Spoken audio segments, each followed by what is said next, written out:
Putain, 15 ans. Firefox 102, pas de pitié pour les trackers. J255. Clap de fin sur le trimestre. Switch to Android 12. Mercredi 29 juin 2022. François Le Truédic. Benjamin Vincent. La quotidienne iWeek, épisode 22. Bonjour à tous. C'était il y a 15 ans, jour pour jour, le lancement commercial du tout premier iPhone aux États-Unis. 15 ans plus tard, Greg Joswiak, le vice-président d'Apple en charge du marketing mondial, n'a toujours pas digéré la façon dont Samsung a copié Apple. Une pâle copie, il le pense toujours en 2022. Dans une interview au Wall Street Journal, ils nous ont piqué toutes nos technos, dit-il, et ils se sont contentés de mettre un écran plus grand. Est-ce que tu comprends cette colère froide de Greg Joswiak, François ? C'est marrant parce qu'on dit souvent que le temps efface les choses, mais j'ai l'impression que pour certains, c'est pas le cas. Oui, c'est compréhensible parce que y a eu des procès qui ont duré, etc. Ça reste Apple a révolutionné le téléphone mobile, faut le dire, c'est clair. Enfin, je pense que c'est toujours un plaisir de temps en temps de rejeter un coup d'œil à cette keynote et puis se dire le chemin parcouru pour l'iPhone et comment se situaient les smartphones avant cette époque-là. Le smartphone, c'était du BlackBerry, c'était des téléphones vraiment très différents de ce qu'Apple a proposé. Et on sent que vraiment tout le monde a suivi derrière. Donc je trouve ça plutôt logique que cette plaie ne soit pas refermée. Je pense qu'elle sera jamais refermée pour les gens qui sont à l'origine de cette révolution. À quel point ça a été piqué. Maintenant, généralement, on dit toujours ce qui se fait mieux se fait copier aussi. Donc on peut comprendre. Et si Samsung n'avait pas copié l'iPhone, je pense que Samsung aurait peut-être fini par déposer le bilan, sans doute. Une nouvelle fonction majeure dans Firefox 102 qui vient d'arriver, elle nettoie les URL de tous les paramètres utilisés par Facebook et les autres pour traquer votre navigation sur Internet. Et ben ça, c'est une bonne idée et il était temps. Oui, souvent quand vous avez des jolis éléments sur Facebook, que vous cliquez dessus, il y a des liens, et si vous regardez en haut dans l'adresse, en fait, vous voyez que vous pouvez toujours être traqué, il y a toujours Facebook, il y a toujours ces petits éléments qui vous pistent. Alors ce qui est toujours marrant, c'est qu'on dit que c'est pour faciliter votre navigation, pour vous accompagner le plus possible dans les choix qui vont vous être proposés, mais au final c'est uniquement pour réussir à vendre vos datas, savoir qu'est-ce que vous aimez et vous proposer des liens, vous proposer de nouveaux articles et ainsi de suite. Donc c'est bien que ça existe. Maintenant je trouve ça étonnant que ce soit pas proposé par défaut.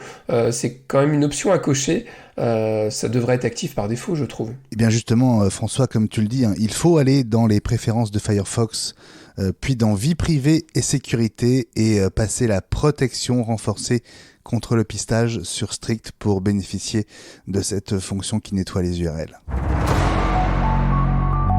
Nom de code J255, on parle de la prochaine Apple TV, elle passerait d'un processeur A12 à un A14, elle gagnerait 1 Go de RAM, et si Apple n'a même pas mentionné tvOS pendant la keynote de la WWDC 2022, peut-être est-ce parce qu'il y aurait une grosse surprise à venir à la rentrée, François ? Et pourquoi pas quelque chose qui ressemblerait à une console de jeu bâtie autour de l'Apple TV. On peut rêver ou pas. En tout cas, ce qui est sûr, c'est que le temps a passé depuis l'échec de la Pipine en 96 pour ceux qui s'en souviennent. Est-ce que tu penses qu'ils vont passer un partenariat avec Bandai ou pas ? Je crois que c'était ça à l'époque. Pas sûr. Non, moi j'ai du mal à y croire. Nouvelle Apple TV, oui, sans doute. Maintenant, Apple essaye avec Apple Arcade de développer le jeu, etc. Mais je le dis et je le répète souvent, pour moi, il y a peu de gens qui l'utilisent vraiment. À chaque fois qu'on en parle, je me dis faut que je pense à le relancer. Je le fais pas parce voilà, j'ai une Switch, on a des consoles, on a des éléments qui peuvent remplacer ça. À voir. Aujourd'hui, on sent plutôt qu'on s'oriente vers une dématérialisation des supports. Donc je pense qu'Apple était vraiment en avance là-dessus. Finalement, quand on voit aujourd'hui toutes les consoles, tout ce qui est Shadow, même la PlayStation, la dernière PS et Xbox qui sont sortis sans l'achat de cette cartouche de jeux vidéo, c'est pareil sous la Switch. On sent vraiment qu'il y aura juste le boîtier et que derrière ce sera des éléments qu'on ira télécharger sur internet. Donc là-dessus Apple a été précurseur. Maintenant je pense qu'il y a beaucoup de progrès à faire. Il manque sans doute des gros titres, des gros jeux phares disponibles sur ce système-là. Et c'est vrai qu'aujourd'hui au final c'est surtout Apple Arcade qui est promulgué des jeux en dehors de cet abonnement-là. Il y en a très peu à acheter et pas de gros titres. Donc je pense qu'il y a, comme souvent, il y a un gros travail à faire aussi sur la partie software pour que ça fonctionne. Maintenant, qui vivra verra. Les résultats d'Apple pour le trimestre qui se termine ce jeudi seront annoncés le 28 juillet, alors que la bourse vit son pire semestre depuis 1970 et qu'Apple a déjà perdu 6 milliards de dollars pendant le dernier trimestre. On se souvient que Tim Cook avait annoncé s'attendre à un manque à gagner de 4 à 8 milliards de dollars pendant ces 3 mois à cause des confinements en Chine et de la pénurie de composants. Ça, c'était donc il y a 3 mois, François. Le trimestre, il est terminé. Comment ça s'est passé de ton point de vue finalement ? Je pense que Apple, comme d'autres marques, est vraiment touché de plein fouet par la crise des semi-conducteurs. On manque de puces, on voit bien hein, les délais de livraison, même sur des modèles d'entrée de gamme comme l'iMac, comme le MacBook Pro, ça peut aller très loin. Même sur des modèles évidemment faits à la demande des CTO, c'est encore pire. Hein. Je pense qu'il y a aussi la crise mondiale avec la guerre en Ukraine.